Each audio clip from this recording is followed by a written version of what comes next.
안녕하세요. 더딥다이브입니다. 안녕하세요. 그 스마트폰 강자 샤오미.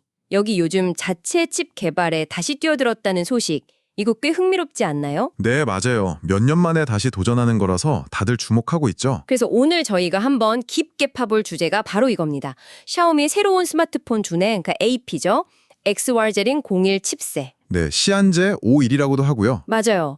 IP 매체들 보도 나온 것들 좀 종합해서 이게 도대체 뭔지, 또 샤오미는 왜 지금 이걸 내놓는지, 그리고 이게 기술 시장, 특히 경제 전반에는 어떤 의미가 있을지 한번 따져보겠습니다. 특히 경제적인 파장에 좀 주목해서 보면 흥미로운 지점이 많을 것 같습니다. 그 샤오미 CEO 레이쥔이 직접 SNS에 올렸잖아요. 네, 공식 발표했죠. 시안제 51이라고 이름 붙인 자체 개발 칩셋, 이거 5월 말에 내놓겠다 이렇게요. 네, 근데 재밌는 건 구체적인 성능, 스펙은 아직 딱 공개를 안 했어요. 그러니까요. 이게 뭘까 더 궁금하게 만드는 것 같아요. 맞습니다.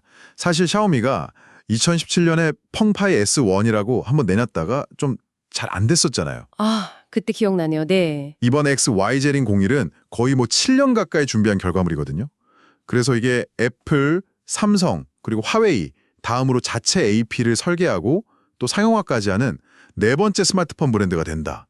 이 점에서 의미가 좀 남다르죠. 그렇죠. 특히 중국 기업들의 어떤 칩 독립 움직임? 여기에 또 중요한 뭔가 분기점이 될 수도 있겠네요. 네, 분명히 그런 측면이 있습니다. 그래서 다들 제일 궁금해하는 게 그래서 어떤 기술이 들어갔는데 이거잖아요. 그렇죠. 처음에는 TSMC 4나노 공정 쓸 거다. 그리고 AR 최신 코어 들어갈 거다. 뭐 이런 관측이 좀 있었죠. 네, 4나노. 이게 비용 문제도 있고 또 미국의 제재 같은 것도 좀 의식한 거 아니냐 이런 현실적인 선택지로 보였죠. 근데 최근에는 상황이 좀 더 흥미로워졌어요. 경쟁사인 퀄컴이나 애플처럼 아예 최첨단, 그러니까 3나노 공정으로 만들 가능성도 얘기가 나오고 있거든요. 아, 3나노요? 그게 가능한가요? 제재 때문에? 이게 스마트폰 AP에 대한 제재는 아직은 상대적으로 좀 덜 촘촘해요. 그래서 TSMC가 최신 공정으로 공급하는 게 아주 불가능한 시나리오는 아니라는 거죠. 와, 만약 3나노로 간다면 이건 진짜 그렇죠. 3나노는 현재 최고 수준 성능하고 전력 효율을 의미하니까 이걸 샤오미가 택한다. 이건 처음부터 그냥 최고 성능 경쟁에 확 뛰어들겠다. 이런 신호로 봐야죠. 듣고 보니 그러네요. 그 개발팀 규모도 1000명이라고 하고 전 퀄컴 임원까지 영입한 거 보면 네, 맞아요. 단순한 시도가 아니라 기술적인 야심이 상당하다는 걸 좀 보여주는 대목이죠. 근데요. 그 7년 전 실패 경험도 있는데 이번에도 좀 조심스럽게 가지 않을까요? 예를 들면 중저가 모델부터 시작한다든지 바로 플래그십은 너무 위험 부담이 클 것 같은데. 그 질문 충분히 나올 수 있습니다. 그리고 실제로는 아마 일부 중저가 라인업에 먼저 넣어서 기술 안정성도 좀 확보하고 수율도 높여가고 이럴 가능성이 높다는 관측이 많아요. 역시 그렇겠죠. 왜? 하지만 장기적인 목표는 아주 명확해 보입니다. 결국 퀄컴 같은 외부 회사에 대한 의존도를 줄이는 거, 그리고 궁극적으로는 프리미엄 제품까지 자체 칩을 쫙 확대 적용해서 원가 경쟁력도 잡고 제품 차별화도 하고 이 두 마리 토끼를 다 잡겠다는 거죠. 기술 자립을 통해서 경쟁력을 확보하려는 전략이군요. 정확합니다. 그리고 이 움직임의 경제적 파장, 이게 샤오미 내부 문제로 끝나지 않는다는 게 중요해요. 특히 중국 시장 매출 의존도가 높은 회사들, 퀄컴이나 미디어텍, 여기엔 상당한 위협이 될 수밖에 없어요. 아, 그렇죠. 직접적인 경쟁 상대니까. 네, 작년에 퀄컴 중국 매출만 봐도 그게 178억 달러였거든요. 우리 돈으로 하면 거의 24조 원이 넘어요. 와, 24조! 엄청나네요.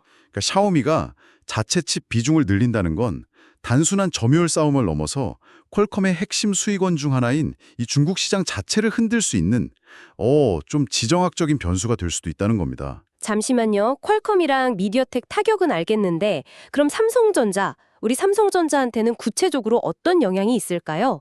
좀 더 자세히 설명해 주실 수 있나요? 삼성전자에게도 이게 여러 각도에서 영향이 예상이 됩니다. 첫 번째는 엑시노스 칩 사업 쪽인데요. 네. 지금 당장 샤오미가 삼성 칩을 쓰는 건 아니잖아요. 근데 화웨이에 이어서 샤오미까지 자체 AP 역량을 막 키우면 삼성의 엑시노스를 외부 고객사, 특히 중국 업체들한테 공급하면서 성장할 기회가 그만큼 줄어들 수 있다는 거죠. 잠재 시장이 좀 작아지는 효과가 있어요. 아, 엑시노스 팔 기회가 줄어든다. 그렇죠. 두 번째는 파운드리, 그러니까 반도체 위탁 생산 사업 쪽인데요. 네, 파운드리. 요즘 SMIC 같은 중국 파운드리 업체들이 정부 지원 등이 없고 정말 무섭게 따라오고 있거든요. 근데 샤오미 같은 큰 중국 기업이 자국 파운드리의 물량을 몰아주기 시작하면 그럼 세계 2위인 삼성 파운드리의 시장 점유율이나 기술 리더십에 대한 도전이 훨씬 더 거세질 수밖에 없는 거죠. 아, 그렇군요.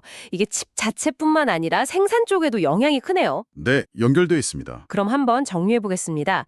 샤오미가 Xiren 01 이걸로 자체 AP 개발에 본격적으로 다시 뛰어들었고 TSMC의 3나노 같은 최첨단 공정까지도 고려하면서 기술 독립을 향한 강한 의지를 보이고 있다. 네, 그렇게 볼 수 있죠. 그리고 이게 퀄컴이나 미디어텍 같은 기존 강자들은 물론이고 삼성전자의 칩 사업 그리고 파운드리 사업 모두에 적지 않은 파장을 미칠 수 있는 어떤 중요한 변화의 시작이다. 이렇게 봐야겠군요. 네, 맞습니다.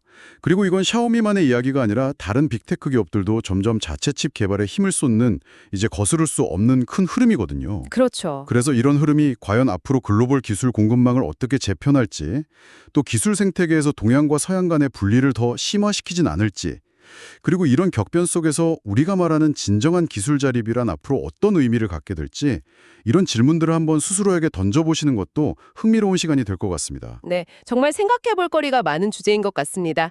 오늘 깊이 있는 분석 감사합니다. 감사합니다.